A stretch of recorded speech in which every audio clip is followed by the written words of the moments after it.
Halo semua. Apa kabar untuk hari ini? Semoga harimu selalu menyenangkan ya bro. Selamat datang di channel YouTube saya. Tolong dibantu subscribe, like dan share ya, supaya saya terus semangat bikin kontennya. Wakakakak. Soul Land 3 Chapter 1101. Chapter 1101, itu kamu. Hampir tidak ada fusiform demons yang dapat menyerang melewati fluktuasi esensi darah yang tak terlihat dan menakutkan di mana naga emas itu lewat. Aura yang mengerikan itu begitu kejam dan tirani sehingga bahkan 5 raja jurang besar pun terpengaruh meskipun berada di kedalaman jurang. Boom, kepala naga emas raksasa itu tiba-tiba masuk ke kabut iblis pemakan hitam yang dipadatkan oleh 6 permaisuri hitam. Hanya butuh sepersekian detik untuk pancaran keemasan dan hitam bertepatan di udara. Ledakan mengerikan yang berurutan mengguncang seluruh bagian jurang. Namun, cahaya emas dan hitam hanya terjerat sebentar sebelum kabut hitam tiba-tiba meledak dan menghilang. 6 permaisuri hitam jelas tampak tercengang dan kemudian dimakan dalam hitungan detik oleh naga emas yang tampak ganas. Mereka tidak punya waktu untuk berteriak kesakitan sebelum dibakar dan diuapkan untuk menjadi bagian dari naga emas dalam fluktuasi esensi darah yang menakutkan. Naga emas itu memanjang dari panjang 500 meter menjadi 1000 meter secara instan dengan aliran cahaya keemasan yang menghubungkan punggungnya ke tombak naga emas. Naga emas raksasa yang menerjang ke bawah menggelengkan kepalanya dan mengibaskan ekornya saat ia langsung menuju kedalaman jurang. Sementara itu, Raja Hitam pindah. Dia, yang diposisikan tepat di tengah-tengah 5 raja, menggerakkan tubuhnya sedikit dan muncul di hadapan naga emas. Warna merah keemasan yang memancar dari tubuh naga emas menerangi tubuh Raja Hitam. Dia memiliki ekspresi sedingin es di wajahnya sementara rambut hitam berbentuk cakram di belakang kepalanya tiba-tiba tumbuh lebih panjang. Rambutnya yang hitam pekat membuatnya tampak seolah-olah lubang hitam besar terbuka di belakang punggungnya. Faktanya, dia adalah inti dari seluruh lubang hitam. Dengan sedikit putaran pada tubuhnya, dia melahap semua cahaya di dalam lorong jurang dan juga sebagian kecil dari pancaran yang dipancarkan dari tubuh naga emas raksasa itu. Tiba-tiba, naga emas sepanjang 1000 meter itu menyusut setidaknya sepertiga sebelum menabrak lubang hitam. Lubang hitam itu dalam dan gelap sehingga naga emas itu menghilang ke dalam ketiadaan segera setelah jatuh ke dalam lubang. Namun, bagian dalam lorong jurang bergetar di saat berikutnya. Kepulan kabut merah keemasan melonjak dan menyembur dari lubang hitam. Pada saat yang sama, seluruh lorong bergetar hebat. Sejumlah besar makhluk abaisal dihancurkan dan diubah menjadi energi jurang dalam getaran yang mengikutinya. Sebagian energi jurang diserap ke dalam bidang abisal sedangkan sebagian lainnya diserap oleh Tang Wulin. Warna merah keemasan di mata Tang Wulin melonjak sekali lagi. Dia mengarahkan tombak naga emas di tangannya ke depan. Gelombang udara merah keemasan yang mengelilingi tubuhnya berguling dan terlempar sebagai aura yang tak tertahankan dan kuat terpancar dari seluruh tubuhnya. Lubang hitam menyusut menyebabkan Raja Hitam muncul sekali lagi. Dia mengangkat kepalanya dan menatap Tang Wulin di atas. Suara sedingin es tapi menyenangkan bergema di seluruh gua, itu kamu. Semua orang dari tentara Dewa Darah dengan jelas mendengar kata-kata itu. Pupil Blood One tampak mengerut saat dia duduk dengan kaku di kursi utama. Tidak heran dia mendengar Black Monarch berbicara dengan suara manusia. Dia merasa sedikit cemas karena Raja Hitam mampu mengenali Tang Wulin sebagai orang yang telah melahap 2 raja jurang. Ada 108 level jurang yang membentuk bidang abaisal. 2 tingkat pesawat telah hancur. Sepertinya jumlah yang kecil, namun pada kenyataannya, itu mampu mengguncang sumber asal seluruh bidang jurang. Jika ini terus berlanjut, jalannya bahkan mungkin terputus jika jurang tidak bisa dihancurkan. Umat manusia akan, sekali dan untuk selamanya, terbebas dari masalah yang sulit diselesaikan ini yang mirip dengan tumor ganas. Rupanya, Raja Hitam menyadari hal ini. Tidak diragukan lagi, Raja-Raja Abaisal akan mencurahkan semua upaya mereka untuk membunuh Tang Wulin dengan segala cara untuk mencegah musnahnya Abaisal Plane tersebut. Pada saat ini, Blood One menyesal telah mengekspos Tang Wulin terlalu dini. Ia tak punya banyak pilihan karena semburan Abaisal Plane itu tak terduga. Jika tidak, dia akan melancarkan serangan hanya setelah Tang Wulin menjadi lebih kuat. Jika Tang Wulin memiliki kemampuan Blood One selain kemampuan melahap tombak naga emas, mungkin mereka bisa menyelesaikan masalah besar dari bidang jurang untuk selamanya. Huan Yun, Douluo Cao Dezi yang tidak berperasaan berteriak dengan keras. Zhang Huan Yun segera mengerti. Dalam waktu singkat, dia muncul diam-diam di belakang Tang Wulin untuk melindungi Tang Wulin. Karena musuh telah mengetahui keberadaan Tang Wulin, mereka harus melindungi Tang Wulin dengan segala cara agar tidak ada yang menimpanya. Raja Hitam pindah. Tubuhnya hanya bergoyang sekali dan dia muncul dari udara tipis dalam jarak 100 meter dari Tang Wulin. Semakin dekat dia mendekat, semakin jelas Tang Wulin bisa melihat kecantikannya yang luar biasa yang hanya bisa disaingi oleh Gu Yuena dari semua wanita yang pernah ditemui Tang Wulin sebelumnya. Kemampuannya untuk meniru bentuk manusia sungguh luar biasa. Mata sedingin es Raja Hitam tampaknya telah berubah menjadi jurang haus darah. Dia menatap tajam ke arah Tang Wulin sementara tangannya terentang ke depan secara bersamaan untuk meraih tubuh Tang Wulin. Dua bola kabut hitam terkondensasi menjadi cakar raksasa yang merobek ruang secara instan. Di saat yang sama, roda rambut hitam di belakang kepalanya tiba-tiba mulai berputar. Sebuah lubang hitam besar muncul diam-diam di belakang punggung Tang Wulin untuk mengisolasinya dari Bright Mirror Douluo Zhang Huanyun. Itu adalah pertemuan pertama Zhang Huanyun dengan Raja Hitam. Dia berteriak, "Oh, tidak!" di dalam hatinya saat cermin terang di belakang punggungnya bersinar terang dan meledakkan pusaran hitam tanpa syarat. Namun, cakar Raja Hitam telah menyelimuti tubuh Tang Wulin. Tang Wulin mendengus dingin. Tombak naga emas di tangannya meledak dengan ribuan pancaran tombak. Setiap aliran pancaran mirip dengan sambaran petir yang menyala-nyala. Pancaran tombak itu melesat dengan liar dan bertabrakan dengan kuat ke pancaran hitam. Kedua energi itu bentrok satu sama lain. Kabut iblis pemakan hitam menghasilkan kemampuan korosif dan melahap yang kuat dalam upaya untuk menghancurkan pancaran tombak yang dilepaskan oleh tombak naga emas Tang Wulin.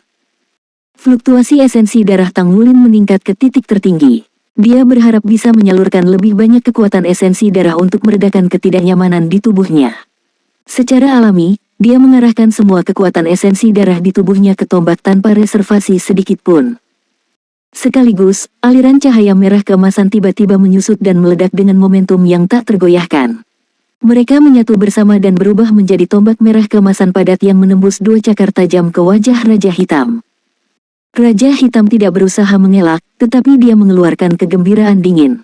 Dengan kecepatan kilat, dia meraih ujung tombak dengan tangan kanannya sehingga pengaruh agung dari tombak itu berhenti tiba-tiba.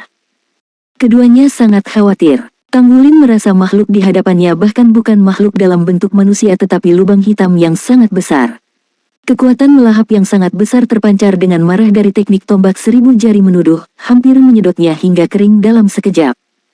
Namun, satu demi satu rune muncul di permukaan tombak naga emasnya pada saat ini. Rune yang tampak aneh tidak ada di benua Douluo. Setiap rune unik dan muncul dalam bentuk naga.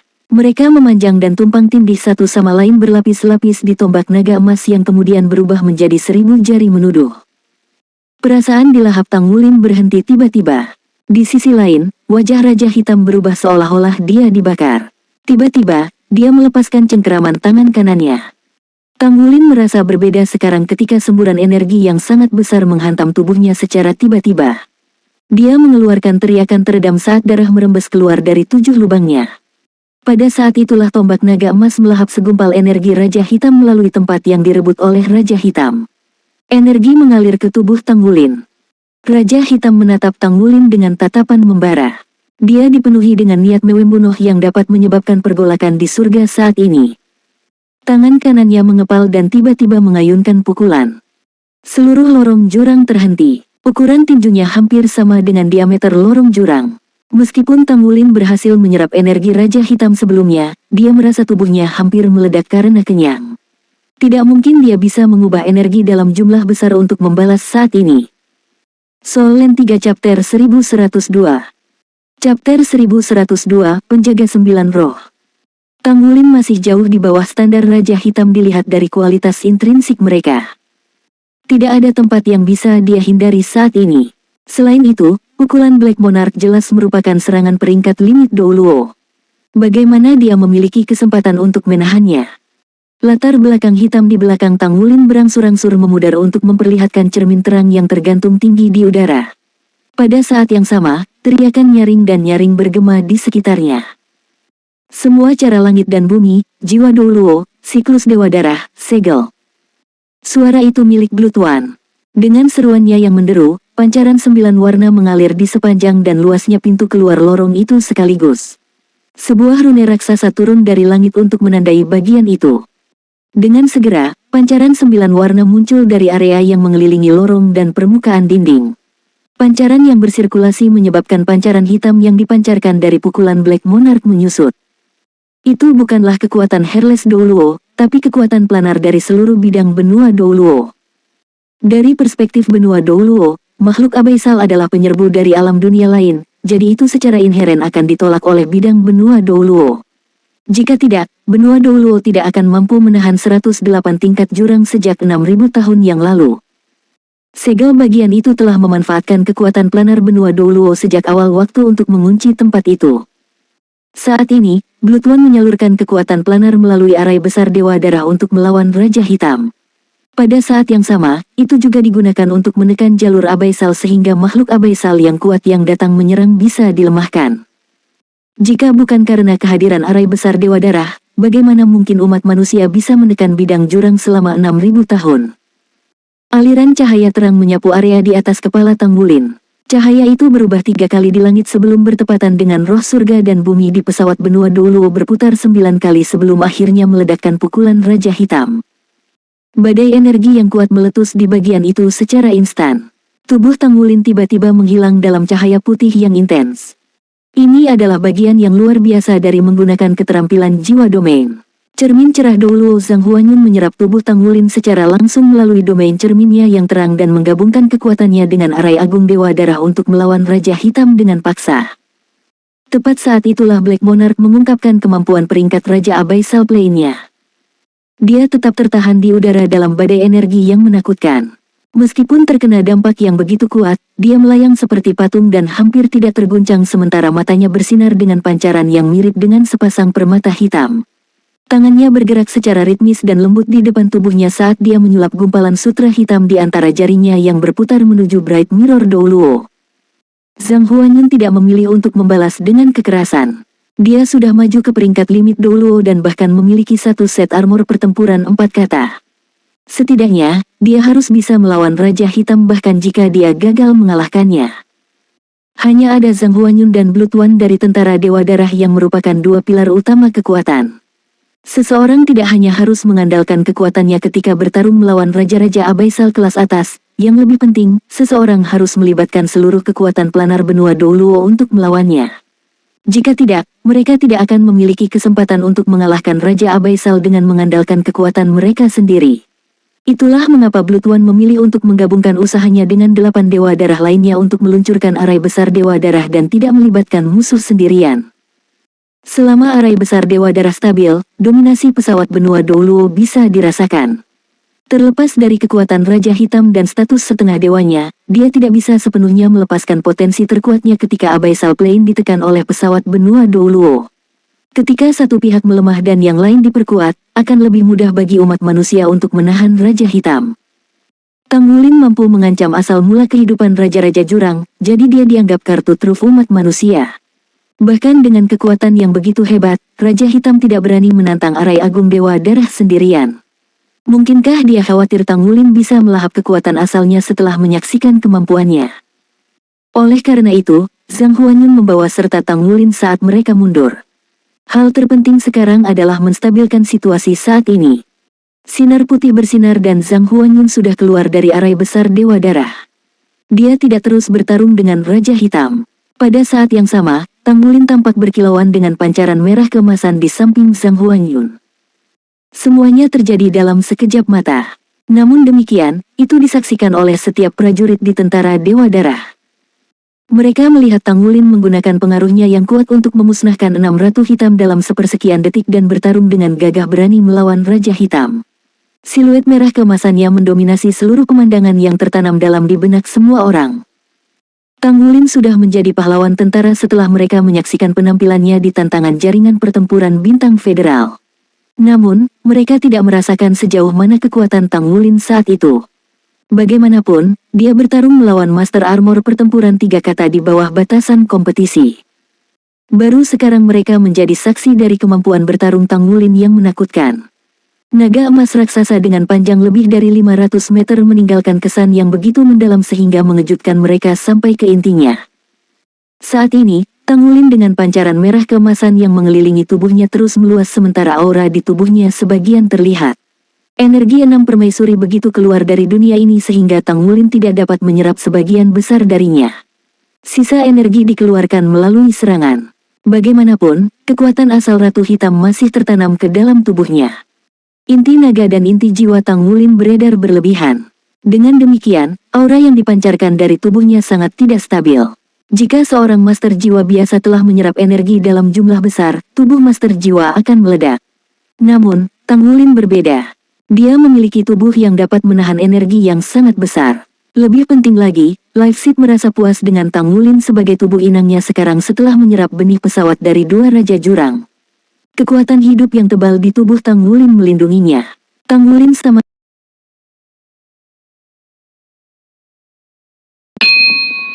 There is no previous article to read. Tang Wulin sama sekali tidak perlu khawatir menderita luka di tubuhnya setelah menerima perlindungan kekuatan hidup dari Life Seed. Setiap makhluk hidup memiliki asal-usul kehidupannya sendiri. Semakin kuat asal kehidupan seseorang, semakin kuat energi kehidupan seseorang. Energi yang diubah dari Life Seed memperkuat asal mula kehidupan Tang Wulin sehingga tubuhnya tetap stabil dan tidak meledak meskipun energinya terus meningkat. Karenanya, Tang Wulin merasa seolah-olah dia tidak bisa menghabiskan energinya. Seketika, energi di seluruh tubuhnya terombang-ambing antara ekspansi dan kontraksi sementara tombak naga emas di tangannya berdenyut dengan pancarannya. Dia berharap bisa menerjang ke dalam jurang untuk terus bertarung. Dia masih bisa merasakan kekuatan luar biasa Raja Hitam meskipun energi yang berkembang di tubuhnya. Energi Black Monarch tetap menjadi ancaman bagi hidupnya. Namun, energi yang melonjak di tubuhnya meningkatkan keinginannya untuk bertarung. Aku tidak akan kembali tidak peduli seberapa kuat musuh itu. Ide satu-satunya ini ada di benak Tang Wulin saat ini. Pangkat spiritualnya mengalami transformasi kecil mengikuti peningkatan asal-usul hidupnya. Dia merasakan pergantian 9 roh langit dan bumi yang mengalir dari arai besar Dewa Darah. Akhirnya, dia merasa seolah-olah dia telah berubah menjadi penguasa langit dan bumi. Huanyun, mundur. Suara Blutuan terdengar. Zhang Huanyun tertegun sejenak saat dia melihat ke arah Blutuan. Saat ini, makhluk abaisal telah berhenti menyerang sesaat setelah merasakan tabrakan antara dua pembangkit tenaga besar tadi. Namun, makhluk abaisal itu masih terus keluar dari celah itu. Huanyun tidak memahami energi yang digunakan oleh bidang jurang yang memungkinkannya menahan sombong seperti itu dari arai besar Dewa Darah. Blutuan berbicara dengan suara yang dalam, arai yang bagus akan melindungi Tang Wulin. Hanya dia yang bisa mengalahkan makhluk abaisal ini sekarang. Wulin, dengarkan baik-baik. Mulai sekarang, kami akan membantu Anda menjadi orang inti dari Grid Arai Dewa Darah kami. Anda tidak perlu khawatir tentang pertahanan. Anda hanya akan bertanggung jawab atas serangan itu. Cobalah yang terbaik untuk membunuh musuh. Apakah kamu mengerti? Jangan khawatir dengan energi yang tidak dapat Anda serap tetapi teruskan ke benih Anda. The Hairless Douluo menyadari kualitas khas tubuh Tang Wulin. Dia kemudian membuat keputusan tentang benih itu dan memberikan perintahnya. Saat ini, energi di tubuh Tang Wulin berkembang pesat membuatnya terlihat seperti balon besar. Dia bahkan tidak berani membuka mulutnya karena takut tubuhnya akan terhempas oleh energi yang bocor ketika dia membuka mulut. Jadi, dia menganggukkan kepalanya ke Blutuan. Bukan karena dia tidak mau menyalurkan energinya ke Life Seed. Life Seed harus mau menyerap energinya juga. Life Seed cukup selektif karena mereka paling menyukai energi dari Plane Seed di Abyssal Plane. Siklus Dewa Darah, penjaga dari 9 roh. Berputar. Soul Land 3 Chapter 1103. Chapter 1103, Arai Besar Dewa Darah. 9 platform bundar tiba-tiba berputar. Sorotan cahaya roh surga dan bumi turun dari langit, membentuk penghalang berbentuk kerucut. Tang Wulin tiba-tiba merasakan kekuatan menariknya, dan seketika, sensasi aneh menyebar ke seluruh tubuhnya. Itu membuatnya merasa seolah-olah dia telah menjadi penguasa langit dan bumi pada saat itu seolah-olah segala sesuatu di dunia berada dalam kendalinya. Perasaannya menyebar tanpa batas. Kemampuannya untuk merasakan berbagai elemen langsung menghilang. Seluruh pegunungan tampak seolah-olah berada dalam bidang penglihatannya. Dia bahkan bisa merasakan hal-hal yang lebih jauh.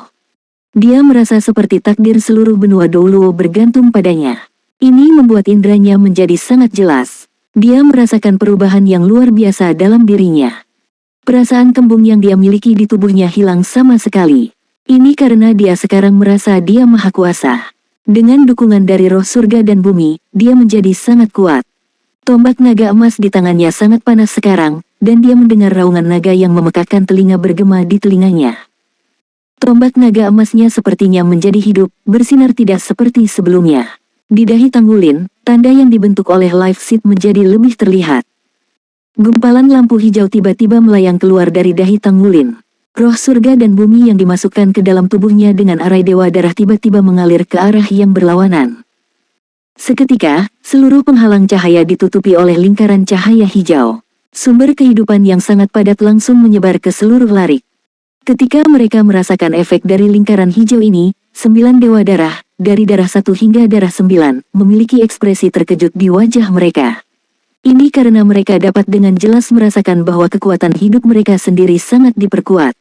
Energi mereka yang habis dipulihkan.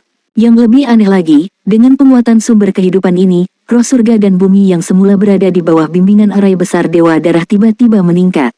Seolah-olah mereka menemukan sumber mereka saat mereka melonjak seperti segerombolan lebah. Apa ini tadi? Mata Blood One berbinar. Dia tahu bahwa dia telah membuat pilihan yang benar. Meskipun dia tidak sepenuhnya jelas benda apa ini di dalam tubuh Tanggulin, dia bisa menebak bahwa itu pasti sesuatu yang penting bagi seluruh pesawat. Itulah yang telah melahap asal mula dua Raja Jurang. Dia pasti menyalurkan energi yang diserap kepada mereka untuk membantu mereka memanfaatkan kekuatan pesawat. Dengan ini, kepercayaan diri mereka dalam bertarung melawan Abyssal Plane meningkat pesat. Berkas cahaya terang berlama-lama di udara. Di bawah mereka, ekspresi Black Monarch sedingin es, tanpa emosi sama sekali. Di depan matanya, tubuh Tanggulin terus tumbuh. Dengan infus bayangan, tubuhnya dengan cepat mencapai ketinggian 10 meter. Tombak naga emas di tangannya juga membesar. Meskipun dia sendirian, melayang di sana dengan dukungan arai besar Dewa Darah, dia memancarkan perasaan seolah-olah dia bisa bertarung melawan 1000 orang sendirian. Raja Hitam mengayunkan tangannya. Banyak makhluk abaisal yang telah membeku di tempat sebelumnya melonjak seperti segerombolan lebah dan segera melesat ke langit. Di bawah perintah Zhang Huanyun, setiap prajurit tentara Dewa Darah memulai serangan mereka lagi. Untuk sementara waktu, berbagai berkas cahaya dan amunisi menjalin jaring senjata raksasa, menutup jalur tempat makhluk-makhluk abaisal itu keluar. Tanggulin memegang tombak naga emasnya dan menatap ke bawah dengan dingin. Saat makhluk abaisal itu mati, sesuatu yang tidak biasa terjadi. Untaian energi abaisal tidak kembali ke bidang abaisal melainkan melesat ke arah Tanggulin. Tampaknya dalam sekejap mata, mereka telah membentuk pusaran dengan tombak naga emas sebagai pusatnya dan mereka melonjak ke dalam alat ilahi. Energi yang sangat kuat langsung melonjak ke tubuh Tanggulin, membuat intensitas cahaya merah keemasan di tubuhnya meningkat. Tubuh Tanggulin membesar dan dia menyerang dengan tombaknya tanpa sadar. Naga emas raksasa sekali lagi menjadi perpanjangan dari tombak naga emasnya dan tiba-tiba meledakkan jalannya ke kerumunan makhluk abaisal, menghancurkan sejumlah besar dari mereka. Makhluk abaisal berubah menjadi energi abaisal dan dimangsa olehnya. Dengan dukungan roh surga dan bumi, daya tahan Tanggulin sangat meningkat. Seolah-olah dia memiliki tubuh besar lainnya. Energi yang tidak dapat dia tanggung akan diserap oleh tubuh ekstra ini. Aura di sekitarnya juga semakin kuat dan kuat. Tanggulin benar-benar yakin bahwa energi yang dapat dia kendalikan saat ini dapat dibandingkan dengan limit Douluo. Di bawah perlindungan benih kehidupan dan roh langit dan bumi, dia tidak perlu khawatir tubuhnya akan hancur berkeping-keping. Tanpa ragu, situasi ini tidak dapat direplikasi di tempat lain. Ini karena hanya ada satu arai besar Dewa Darah di seluruh benua Douluo. Dengan tambahan umpan balik Life Seed setelah menyerap Plane Seed dari Abyssal Plane, itu memberinya kemampuan untuk sementara mengontrol energi dalam jumlah besar. Bagi Tanggulin, ini tidak diragukan lagi adalah sesuatu yang luar biasa yang belum pernah dia alami sebelumnya. Bagian terbaiknya adalah, dengan pengalaman seperti itu, hal itu memungkinkannya merasakan perubahan energi dari jajaran ahli. Ini memberikan dasar yang kokoh untuk masa depannya. Dalam keadaan normal, kultivasi Master Jiwa dilakukan perlahan secara bertahap. Seorang Master Jiwa hanya bisa melangkah jauh dengan meletakkan fondasi yang kokoh selangkah demi selangkah.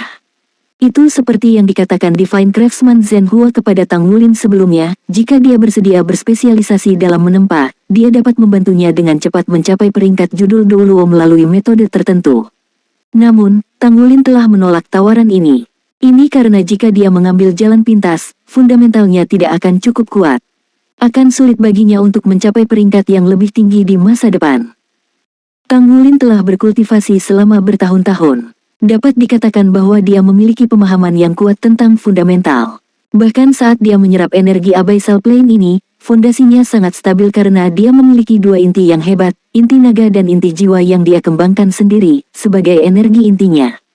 Dia tidak memiliki kekhawatiran seperti master jiwa normal. Namun, basis kultivasinya tidak akan mengalami peningkatan yang luar biasa hanya dengan menyerap energi ini saja. Jika itu terjadi, dia masih akan menghadapi masalah besar. Oleh karena itu, sementara Tang Wulin mengubah energi ini melalui inti naga dan inti jiwanya, dia hanya menyerap sebagian dari esensi. Juga, dia terutama menggunakan bagian ini untuk meningkatkan dan memperkuat tubuhnya, daripada meningkatkan basis kultivasi kekuatan jiwanya. Meski begitu, kekuatan jiwanya didorong ke puncak 6 cincin dalam waktu singkat. Ini dilakukan hanya dengan menggunakan energi surplus. Sebagian besar energi yang diserap digunakan untuk memperkuat tubuhnya. Tidak ada keraguan bahwa ini adalah pilihan paling cerdas karena akan menjadi dasar yang baik baginya untuk terus menerobos segel Raja Naga Emasnya di masa depan. Segel Raja Naga Emas adalah hal terpenting bagi Tang Wulin. Mereka tidak hanya dapat meningkatkan basis kultivasinya, tetapi mereka juga terikat pada hidupnya. Bagaimana mungkin Tang Wulin tidak menganggapnya serius? Dia telah menyerap sejumlah besar energi, dan dia diam-diam merasakan perubahan dalam life seed. Dia memasukkan energi murni ini ke dalam life seed dan hanya menyimpan sedikit energi untuk dirinya sendiri. Seperti yang diharapkan, meskipun life seed tidak terlalu menghargai energi murni ini, ia masih menyerap semuanya. Life seed tampaknya tidak hanya memiliki kecerdasan, ia juga memiliki kebijaksanaan yang luar biasa. Itu telah memahami niat Tang Wulin. Sumber kehidupan yang padat memperkuat rona merah keemasan di tubuh Tang Wulin. Sensasi kembung yang dia rasakan juga berkurang. Dia menembak tanpa henti dengan tombak naga emasnya. Dia tidak perlu berpikir untuk kehabisan energi. Setiap ledakan seperti tembakan dari amunisi jiwa tetap yang paling kuat. Itu meledakkan makhluk abyssal di bawahnya sedikit-sedikit. Bahkan makhluk neraka dari peringkat Black Monarch ragu-ragu untuk naik ke atas. Dia benar-benar menahan 10.000 musuh sendirian. Dengan dukungan dari peralatan berteknologi tinggi prajurit Dewa Darah, situasinya benar-benar terkendali. 5 Raja Jurang tidak berani menyerang dia pada saat ini. Bukan karena Black Monarch dan yang lainnya tidak percaya diri. Itu sebenarnya karena semakin dekat mereka ke pintu keluar lorong, semakin besar tekanan planar yang harus mereka tahan. Soul Land 3 Chapter 1104. Chapter 1104 tiba-tiba. Saat itu, para pendahulu dari benua Douluo telah membayar harga yang mahal untuk arai besar Dewa Darah. Selain peningkatan 6.000 tahun, arai besar Dewa Darah selalu sangat efisien dalam memanfaatkan roh surga dan bumi. Selain itu, ia mendapat umpan balik energi kehidupan dari benih kehidupan. Ini tidak diragukan lagi telah menyelesaikan masalah kekuatan Dewa Darah sebagai satu-satunya sumber kekuatan. Alis Raja Hitam terjalin erat. Dia melihat serangan tanpa henti dari tombak naga emas di udara dengan mata berbinar tajam. Dia juga mengalihkan pandangannya ke arah Tang Wulin saat dia melahap energi jurang. Meskipun mereka masih bisa kehilangan energi abyssal ini untuk saat ini, itu masih melemahkan energi asal abyssal plane. Selain itu, musuh mereka telah membunuh 2 Raja Abyssal. Lorong jurang bukanlah jalan satu arah, jadi itu terbuka untuk invasi. Dia bisa merasakan bahwa manusia di hadapannya ini memiliki tubuh yang tidak terlalu kuat, atau setidaknya, itu belum berada pada level yang bisa menjadi ancaman bagi mereka. Namun, masalahnya adalah meskipun manusia ini terlihat lemah, kecepatan pertumbuhannya adalah sesuatu yang tidak bisa diharapkan oleh makhluk abyssal manapun untuk dibandingkan. Setelah manusia ini berkembang menjadi setengah dewa, dengan senjatanya, dia bisa menghancurkan jurang maut.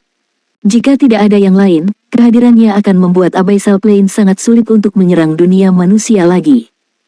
Saat pikiran Raja Hitam melintas di benaknya, niat membunuh di matanya begitu besar sehingga tampaknya memiliki substansi. Tidak heran Raja Sage, yang telah tertidur lelap saat dia menunggu jurang untuk berkembang menjadi alam ilahi, telah terbangun dan ingin menerobos bagian ini terlepas dari harganya.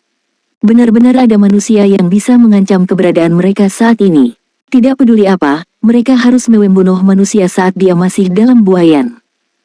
Ketika dia memikirkan hal ini, mata Raja Hitam bersinar lebih terang. Namun, dia tidak bertindak gegabah. Bahkan ketika 4 Raja Jurang di sekitarnya sangat ingin untuk pergi, dia masih menunggu dengan tenang. Dia sedang menunggu kesempatan. Menilai dari arai besar Dewa Darah Manusia, dia memperhitungkan bahwa peluang mereka untuk menerobos secara paksa tidak akan tinggi. Serangan di pesawat itu terlalu kuat. Dengan kekuatannya, dia hanya bisa menjamin bahwa dia sendiri bisa pergi dari ini. Jika salah satu Raja Jurang lainnya mati lagi, maka inti jurang itu akan terguncang sekali lagi. Dia percaya bahwa sebuah kesempatan akan muncul. Itu akan menjadi momen di mana mereka akan mempertaruhkan keberhasilan atau kegagalan seluruh operasi mereka dalam satu gerakan. Untaian hitam berputar-putar di sekitar tangan Raja Hitam dan membentuk struktur yang menyerupai jaring besar di udara. Itu terus melahap dan menyerap energi jurang di udara dan memasukkannya ke dalam celah-celah. Retakan itu melengkung saat dibuka dan ditutup, berubah ukuran secara konstan. Ketika mereka ditekan oleh arai besar Dewa Darah, mereka akan menyusut, tetapi ketika dihadapkan dengan dampak penuh dari bidang abaisal, mereka akan berkembang. Perubahan konstan ini terjalin satu sama lain dan lebih banyak makhluk abaisal muncul dari celah. Tanggulin melanjutkan serangannya terhadap makhluk abaisal ketika dua Raja Jurang muncul dari antara makhluk abaisal tersebut.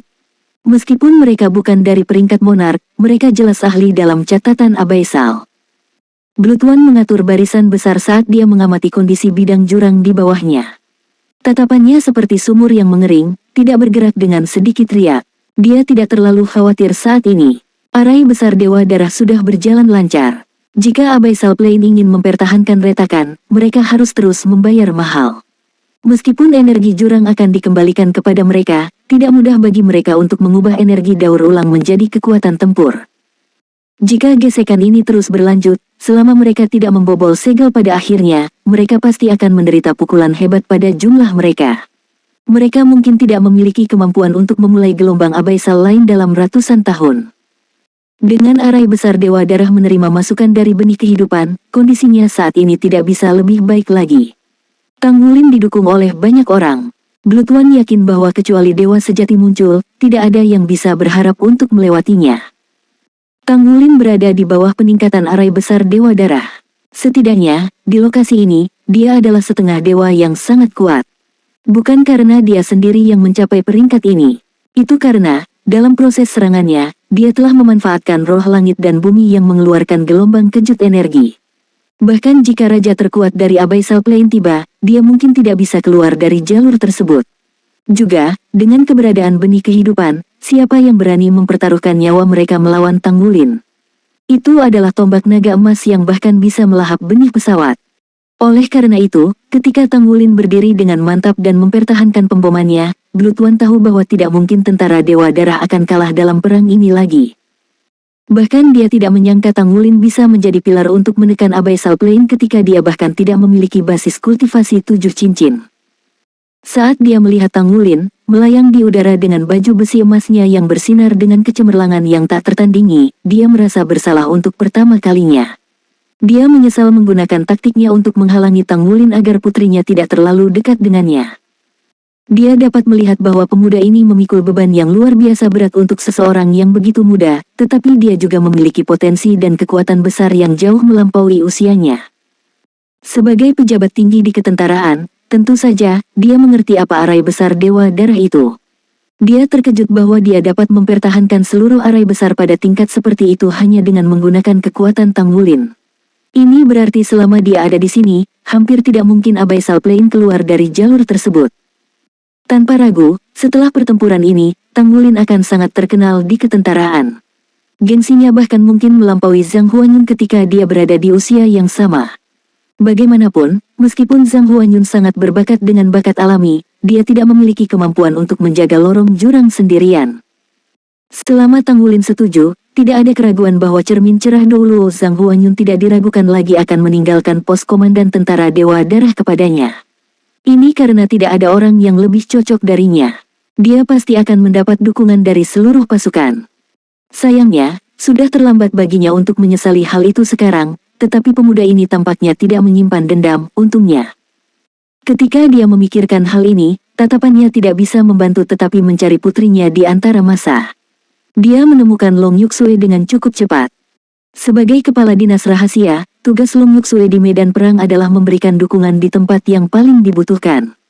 Dia harus selalu siap untuk mendukung garis depan dengan serangan jarak jauh. Meskipun dia terus bergerak, matanya tidak pernah meninggalkan sosok emas yang melayang di udara. Oh, putriku, betapa tajam matamu. Saya harap Anda benar-benar mendapatkan kesempatan. Long Tianwu tertawa seolah mengejek dirinya sendiri. Mulai saat ini, dia sama sekali tidak berniat mencegah putrinya mengejar Tang Wulin. Dia tidak bisa membantu tetapi berpikir dengan geli bahwa benua Douluo adalah tempat di mana kekuatan adalah kebajikan terbesar seseorang. Bahkan jika lawan yang harus dihadapi pemuda ini di masa depan sangat kuat, seharusnya tidak ada masalah baginya untuk melindungi dirinya sendiri dengan kemampuannya. Tepat ketika pikiran dan emosi Long Tianwu berubah, dia tiba-tiba mengerutkan alisnya dengan erat. Rasa dingin dunia lain tiba-tiba mencengkeram hatinya. Rasa dingin ini melonjak dalam dirinya dengan cara yang paling aneh. Sebagai ahli peringkat judul Douluo, indranya sangat tajam. Ini buruk, ada yang tidak beres. Long Tianwu beralih ke sumber secara naluriah saat dia mengandalkan indranya. Sepertinya tidak ada perubahan di tempat di mana pandangannya tertuju. Namun, tatapannya tiba-tiba tertuju pada seorang prajurit tentara Dewa Darah. Ini adalah seorang prajurit yang bertugas mengendalikan meriam jiwa. Gerakannya dan tidak tampak aneh. Namun, dalam pengertian Long Tianwu, dia jelas merasa bahwa prajurit ini berbeda dari yang lain. Jiwa bela dirinya adalah es salju, dan di medan yang dipenuhi es dan salju ini, indranya lebih perseptif daripada ahli dengan peringkat yang sama. Karena sedikit gangguan, dia tidak fokus pada medan perang utama. Itulah mengapa perubahan itu tampaknya terjadi dengan cepat. Long Tianwu tidak bersuara. Dia mulai mendekati prajurit itu saat dia diam-diam menggunakan kekuatan jiwa tubuhnya, mempercayai penilaiannya sendiri. Namun, pada saat itu, prajurit itu sepertinya merasakan sesuatu juga. Dia tiba-tiba berhenti menembak dari meriam jiwa di tangannya. Dia berdiri tegak, berbalik, dan menatap Long Tianwu. Apa yang dilihat Long Tianwu adalah wajah muda. Wajahnya memiliki senyum tipis, tapi senyum itu tampak sangat menyeramkan di mata Long Tianwu.